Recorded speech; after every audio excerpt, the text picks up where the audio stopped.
The rain-soaked street reflected the neon glow of the city, but Emma's world was crumbling under the weight of her sister's words.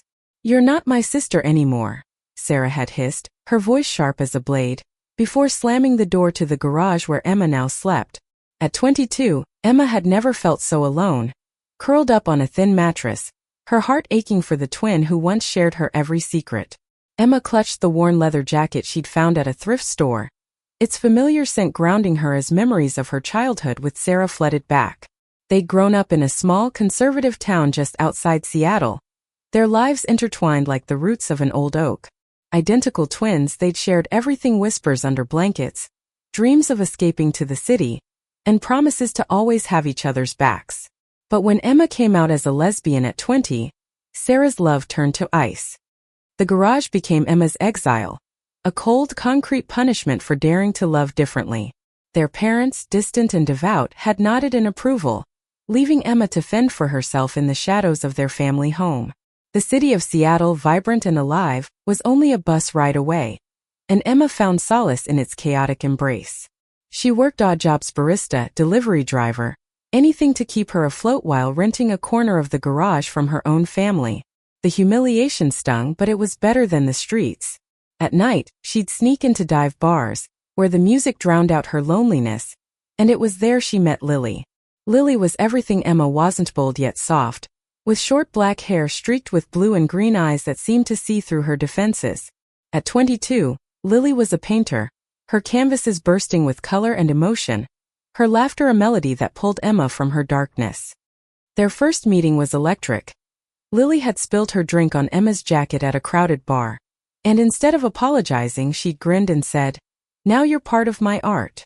Emma, usually guarded, laughed for the first time in months. They talked until the bar closed, sharing stories of dreams and wounds, and by the time they parted, Emma felt something she hadn't in years: hope. Their relationship bloomed in stolen moments. Coffee shops became their sanctuary, where Lily would sketch Emma's profile on napkins, and Emma would tease her about her paint-splattered jeans. They'd walk along the Puget Sound, hands brushing, hearts racing, too afraid to name the love growing between them. Emma kept Lily a secret from Sarah, knowing her twins' disapproval would shatter the fragile happiness she'd found. But secrets have a way of unraveling. One night, as Emma slipped back into the garage, Sarah was waiting. Her twin's face was pale, her eyes red from crying. "I saw you," Sarah spat, her voice trembling with rage. "With that girl. In the city. You think you can just live like this? You're disgusting." Emma's heart sank. She'd been careless, lingering too long with Lily at a cafe, their hands intertwined. Sarah's words cut deeper than ever, each one a reminder of the sister she'd lost. "You stay out there," Sarah said, pointing to the garage. "You don't belong in this house anymore." Emma didn't argue. She grabbed her blanket and retreated to her corner of the garage, the cold seeping into her bones. But even as tears stung her eyes, she thought of Lily, her warmth, her courage, her unwavering belief that love was worth fighting for. Emma pulled out her phone and texted Lily, "Meet me tomorrow. I need you." The reply came instantly. "Always."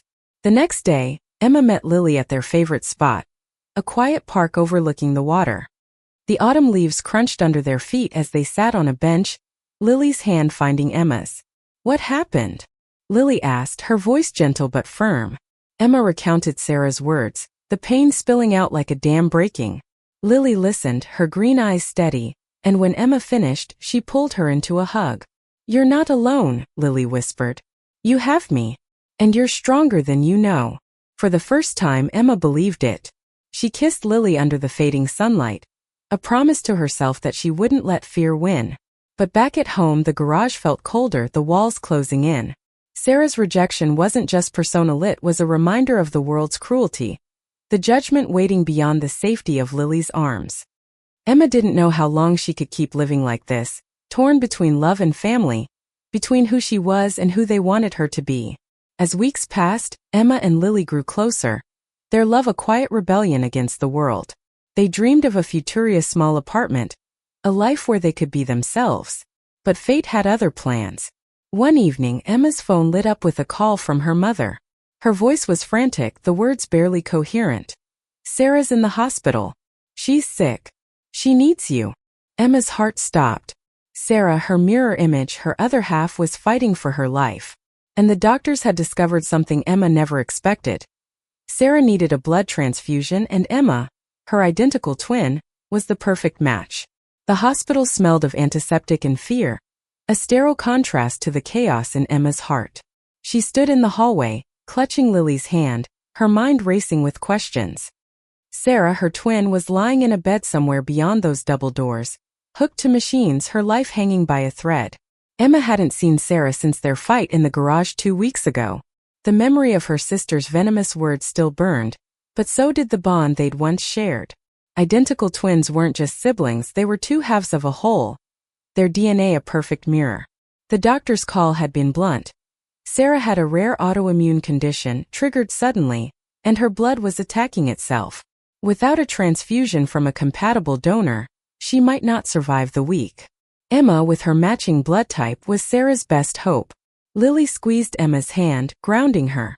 "You don't have to do this," she said softly, her green eyes searching Emma's face. "Not after how she treated you." But Emma shook her head. "She's still my sister," she whispered, her voice cracking. "I can't let her die." Lily nodded, her expression a mix of pride and worry. "I'll be right here," she promised, and Emma drew strength from those words as she stepped into the hospital room. Sarah looked small in the hospital bed, her auburn hair splayed across the pillow, her face pale as porcelain. The machines beeped steadily, a reminder of how fragile she was. Emma's breath caught. Seeing Sarah like this was like looking at her own reflection, broken and fading. Their parents stood by the bed, their faces etched with worry, but when they saw Emma, their expressions hardened. "You're here to help, not to cause trouble," her father said curtly, as if her presence alone was a disruption. Emma ignored him, focusing on Sarah. Her twins' eyes fluttered open, and for a moment they locked gazes. Emma searched for a trace of the sister she'd known, but Sarah's expression was unreadable, part exhaustion, part something else. Shame? Anger? Emma couldn't tell. "I'm here to give you my blood," Emma said quietly, her voice steady despite the storm inside her. Sarah didn't respond, but her eyes flickered with something Emma couldn't name. The transfusion process was straightforward but grueling. Emma sat in a chair beside Sarah's bed, a needle in her arm, watching her blood flow through a tube to her sister. It felt surreal, her life force saving the person who'd banished her to the garage. She thought of Lily waiting outside, of the love that had kept her sane, and she clung to that thought like a lifeline. Her parents didn't speak to her, their silence louder than any words. When the procedure was done, Emma felt lightheaded, but she stood tall, refusing to let them see her weakness. As she left the room, Sarah's voice stopped her. "Emma," she croaked, barely audible. Emma turned, her heart pounding. "Thank you," Sarah said, her eyes glistening. It was the first kind word she'd spoken to Emma in months, and it hit like a tidal wave. Emma nodded, unable to speak, and walked out to find Lily. Outside, Lily pulled her into a hug, and Emma let herself cry. "You did the right thing," Lily murmured, stroking her hair. "But you don't owe them anything more." Emma nodded, but her heart was heavy. Saving Sarah's life didn't erase the pain of her rejection, and the hospital visit had reopened old wounds. She wondered if Sarah's gratitude was real, or just a fleeting moment born of desperation. Back in the city, Emma threw herself into her life with Lily, trying to bury the ache. They spent evenings painting together, Lily teaching Emma to blend colors, Emma laughing as she smeared paint on Lily's cheek. Their love grew stronger, a quiet defiance against the world's judgment. But Emma couldn't shake the feeling that something was unfinished with Sarah. The transfusion had saved her sister, but it hadn't healed their rift. Weeks later, Sarah called. Her voice was stronger but hesitant. "Can we talk?" she asked. Emma's stomach twisted, but she agreed to meet at a neutral place, a small cafe in the city. When she arrived, Sarah was already there, looking healthier but nervous, her hands fidgeting with a napkin. Emma sat across from her, bracing herself. "I was wrong," Sarah began, her voice trembling. "About you. About everything." Emma's breath caught. Sarah's eyes were filled with tears as she continued. "I was scared of what people would think, of what it meant for me. But seeing you in the hospital, you saved me, Emma. Even after everything I did." Emma wanted to believe her, but the hurt ran deep. "You shut me out," she said, her voice raw. "You made me feel like I was nothing." Sarah nodded, tears spilling over. "I know. I was wrong. I want to make it right." She reached for Emma's hand, but Emma pulled back, unsure if she could trust her sister again. That night, Emma told Lily about the meeting. "Do you think she means it?" Emma asked, her voice small. Lily took her hands, her gaze steady. "People can change," she said. "But it's okay to protect yourself. You've been through enough." Emma nodded, torn between hope and fear. She wanted her sister back, but she couldn't forget the garage, the cold, the loneliness. Emma stared at the ceiling of her tiny studio apartment, the one she'd finally scraped together enough money to rent. The garage was behind her, but its shadow lingered. Lily slept beside her, her steady breathing a reminder that love could be a refuge, even when family failed. Sarah's apology at the cafe had left Emma reeling. Part of her wanted to run back to her twin, to rebuild the bond they'd lost. But another part, the part that had shivered in the garage, that had endured Sarah's scorn, held her back. Trust was a fragile thing, and Sarah had shattered it. Emma wasn't sure if it could be pieced back together. Lily noticed the change in Emma. "You're carrying her with you," she said one morning over coffee, her voice gentle but firm. "You need to decide what you want for you, not for her." Emma nodded, but the decision felt impossible. Sarah had texted a few times since their meeting. Small messages like "I miss you" and "Can we try again?" Each one tugged at Emma's heart, but she hadn't responded. Not yet. Life with Lily was a bright spot in the storm. They'd started building a world together, shared dinners, late-night talks, plans for a future where they could be open about their love. Lily's paintings now hung on the apartment walls, bursts of color that made the small space feel alive. But even as Emma leaned into this happiness, Sarah's shadow loomed. The transfusion had saved her sister's life, but it had also tied them together in a way Emma couldn't escape. One evening, Sarah showed up at the apartment unannounced. Emma opened the door to find her twin standing there, her auburn hair pulled back, her eyes wide with nervousness. "I couldn't wait anymore," Sarah said, her voice shaking. "I need to talk to you. Please." Emma hesitated, glancing at Lily, who gave a small nod. "I'll be in the bedroom," Lily said, leaving them alone. Sarah sat on the couch, her hands clasped tightly. "I've been going to therapy," she began, trying to understand why I reacted the way I did. "It wasn't just about you being, it was about me. I was afraid of losing you, of what it meant for us as twins." Emma listened, her heart a tangle of hope and skepticism. "You didn't just push me away," she said quietly. "You made me feel like I didn't deserve to exist." Sarah's face crumpled. "I know," she whispered. "I was wrong. I was raised to think a certain way and I didn't question it. But I'm questioning it now. I want to know you, Emma. The real you." She paused, her eyes searching Emma's. "And I want to meet her. The girl you love." Emma's breath caught. The idea of Sarah meeting Lily felt like a bridge too far, a collision of her past and present. But Sarah's sincerity was hard to deny. "I'll think about it," Emma said finally, her voice guarded. Sarah nodded, standing to leave. "I'll wait," she said. "As long as it takes." After Sarah left, Emma curled up with Lily, recounting the conversation. "Do you think people can really change?" Emma asked, her voice small. Lily tucked a strand of hair behind Emma's ear. "Sometimes," she said. "But it's not your job to fix her. You've already given her so much." Emma nodded, but the weight of Sarah's words lingered. She wanted to believe in redemption, but she couldn't forget the pain. Weeks passed and Emma agreed to meet Sarah again, this time with Lily. They chose a neutral spot park near the water, where the spring air was crisp and the cherry blossoms were in bloom. Sarah arrived early, her hands stuffed in her pockets, her expression a mix of hope and fear. When she saw Lily, she hesitated, then extended a hand. "I'm Sarah," she said, her voice steady. "I've heard a lot about you." Lily shook her hand, her smile warm but cautious. "Same," she said. The three of them walked along the path, the conversation stilted at first. Sarah asked about Lily's art, and Lily answered politely, her hand never leaving Emma's. Emma watched her sister, searching for signs of judgment, but Sarah seemed genuine, even curious. For the first time, Emma felt a flicker of hope that they could rebuild something. But healing wasn't linear. At home, Emma's parents called, their voices cold. "Sarah told us you're still with that girl," her mother said. "We hoped you'd come to your senses." Emma's heart sank. She'd saved Sarah's life, but her parents' approval was still out of reach. She hung up, tears streaming down her face, and Lily held her as she cried. "You don't need them," Lily said fiercely. "You're enough." Emma clung to those words, but the rejection stung.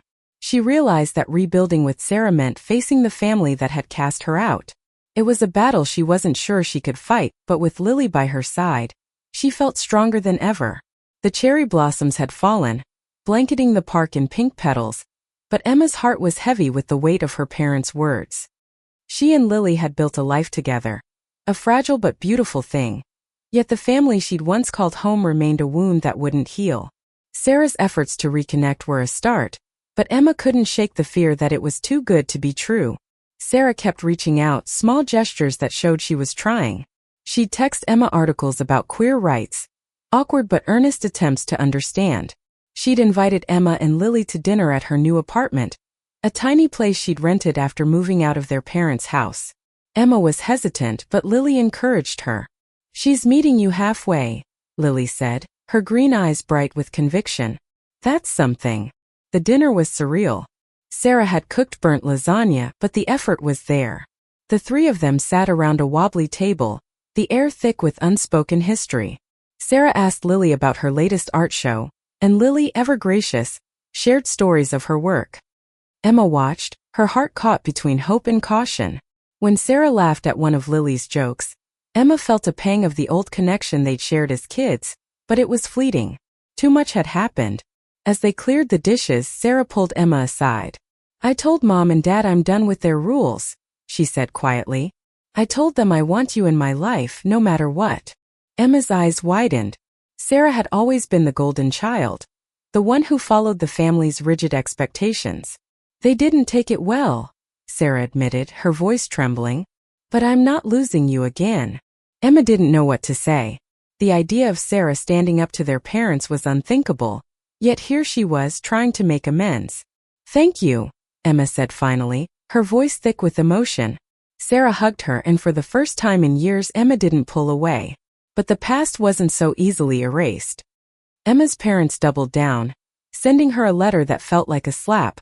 "You're choosing sin over family. Don't expect us to welcome you back." The words cut deep, reminding Emma of the garage, the cold, the loneliness. She showed the letter to Lily, who read it silently, her jaw tight. "They don't deserve you," Lily said, crumpling the paper. "But it still hurts, doesn't it?" Emma nodded, tears falling. "I just wanted them to love me," she whispered. Lily pulled her close, her warmth a balm against the pain. "I love you," Lily said fiercely. "And Sarah's trying. That's more than they're giving you." Emma clung to her, grateful for the love that had carried her through the darkest days. Sarah's efforts continued. She invited Emma and Lily to a local pride event, a bold move for someone still unlearning years of prejudice. Emma was skeptical, but Lily convinced her to go. The event was a riot of color rainbow flags, music, people celebrating who they were. Sarah looked out of place, her eyes wide, but she stayed by Emma's side, asking questions, listening. When a group of protesters shouted slurs from the sidelines, Sarah stepped in front of Emma, her face fierce. "Back off," she said, her voice steady. Emma's heart swelled. Her sister was fighting for her. That night, Emma and Lily lay in bed talking about the day. "She's really trying," Emma said, her voice soft. Lily nodded, her fingers tracing circles on Emma's arm. "She's not perfect, but she's showing up. That's what matters." Emma smiled, feeling a spark of hope. Maybe Sarah could be part of her life again, not the twin who'd banished her, but someone new, someone learning to love her for who she was. But life had a way of testing resolve. A few days later, Sarah called, her voice frantic. "It's Mom," she said. "She's in the hospital. Heart attack." Emma's stomach dropped. Despite everything, her mother was still her mother. She and Lily drove to the hospital, where Sarah was waiting, her face pale. "She's stable," Sarah said. "But it's bad." Emma nodded, her emotions a tangled mess. She didn't know if she was ready to face her mother, But she knew she had to try for herself, for Sarah, for the family they might still salvage. As they entered the hospital room, Emma braced herself for the confrontation that would change everything. The hospital room was too bright, the fluorescent lights casting harsh shadows on Emma's mother's face. She lay in the bed, her breathing shallow, her eyes closed. Emma stood frozen at the door, Lily's hand in hers, Sarah beside them. This was the woman who'd nodded when Sarah banished Emma to the garage, who'd written that cruel letter. Yet seeing her so fragile stirred something in Emma, grief, anger, love, all tangled together. Sarah broke the silence. "She's been asking for you," she said softly, her eyes pleading. Emma's heart raced. She hadn't spoken to her mother in months, not since the letter. Part of her wanted to walk away, to protect herself from more pain. But Lily squeezed her hand, a silent reminder of her strength. Emma took a deep breath and stepped forward. Her mother's eyes opened, cloudy with medication but sharp enough to recognize her. "Emma," she whispered, her voice weak. Emma's throat tightened. "I'm here," she said, her voice steady despite the storm inside. Her mother's gaze flickered to Lily, then back to Emma. I was wrong," she said, each word a struggle. "I didn't understand. I'm sorry." The apology hit Emma like a wave. She dreamed of this moment, but now that it was here it felt too late. "You hurt me," Emma said, her voice raw. "You made me feel like I wasn't your daughter." Her mother's eyes filled with tears. "I know," she said. "I was afraid. But seeing Sarah fight for you, I want to try. If you'll let me." Emma looked at Sarah, who nodded, her own eyes glistening. Then she looked at Lily, whose steady presence gave her courage. "I need time," Emma said finally. "But I'm here." Her mother nodded, a small smile breaking through her pain. It wasn't forgiveness, not yet, but it was a start. The weeks that followed were a delicate dance of healing. Emma's mother recovered slowly, and she and Emma began to talk, halting conversations about the past, about faith, about love. Sarah was there too, bridging the gap, her own growth a testament to change. Emma's father remained distant, but Emma found she didn't need his approval anymore. She had Lily, Sarah, and a mother trying to make amends. Emma and Lily's love grew stronger, rooted in the trials they'd faced. They moved into a bigger apartment, one with space for Lily's art and Emma's dreams. Sarah visited often, her laughter filling the space, a reminder of the twin bond they were rebuilding. One evening, as they sat on the balcony watching the sunset, Sarah raised a glass. "To family," she said, her eyes on Emma and Lily. "The one we choose and the one we fight for." Emma clinked her glass, her heart full. She thought of the garage, the cold nights, the pain of rejection. But she also thought of Lily's hand in hers, Sarah's apology, her mother's tentative steps toward understanding. Love wasn't perfect and neither was family, but it was worth fighting for. As the sun dipped below the horizon, Emma leaned against Lily, feeling the weight of the past lift. She'd been cast out, but she'd found her way back, not to the family she'd lost, but to one she'd built. And in that moment, she knew she was exactly where she belonged. Thank you for listening. Like and subscribe to get notifications about next videos.